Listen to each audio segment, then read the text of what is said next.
Well, it's finally here. The real fight for the premiership is about to begin. We've cut the deadwood of the competition.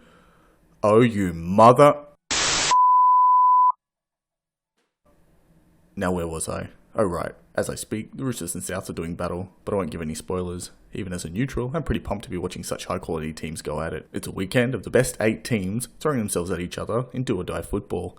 Now this got me thinking, how do they actually stack up against each other? Well, through this video, we're going to find out.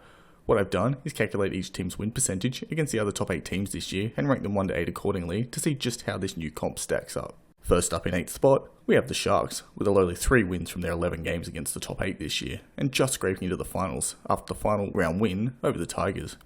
So it's not looking great this year.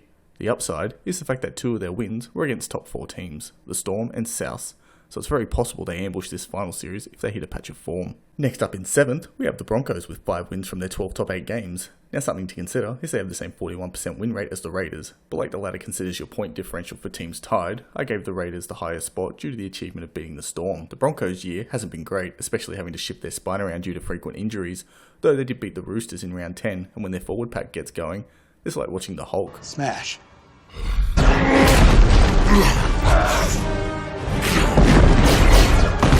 In 6th, with 5 wins from 12 games, we have the mighty Raiders. Yeah, now that the Panthers are out, this is my bandwagon to win the comp. They have unlocked beast mode this year, moving to a more mobile forward pack, and Josh Hodgson having levelled his pickpocket skill to 100. Out of the top 8, they're only one of 4 teams to beat the Storm, and are the most recent team to do so. Their rematch this week is going to be epic. They do have to be wary of Manly and the Roosters though, who have beaten them twice this year. Coming in at 5 is the Parramatta Civos, with a 45% win rate. Obviously you can't go past the Eels without mentioning Sivo, who's leading try scorer with 20 for the regular season. If the rest of the top 8 aren't careful, he'll give them the big don't argue all the way into 2020. There is also a glimmer of hope, having beaten top 4 teams, Souths in round 12 and Raiders in round 15. They just need to get some consistency, which has been their problem so far. At 4 we start getting into the giant killer territory, with Manly. They have a reasonable record against the top 8, with a win percentage of 54%, and only top 4 team they haven't beaten is the Roosters. If anyone's going to win it from the outside the top 4, these guys should be the favourites.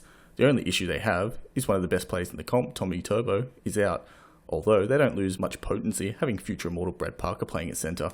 Now to the heavyweight division. At 3rd, we've got Souths, who have 6 wins against the top 8, with 2 of those being against the defending premiers, the Roosters.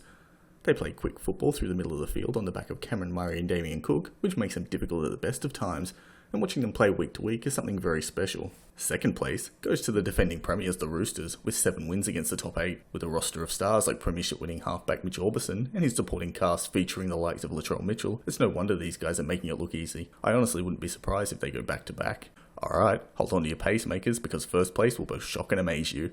The Melbourne Storm have 8 wins against the top 8 this year, being their traditionally dominant selves and taking out the minor premiership. We can say what we want about Smith, but he legitimately will be an immortal one day, and somehow this Storm organisation is churning out stars across the roster due to their ruthlessly professional nature. It's going to be a tough ask to get over these guys. So that's how the top 8 stack up against each other. Anyone can win it, but with players like Tedesco, Cronk, Smith and Munster, it's a hell of a gauntlet to run to get to and win the grand final.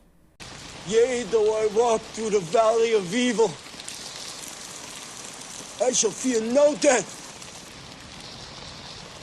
'Cause I'm the meanest motherfucker in the valley.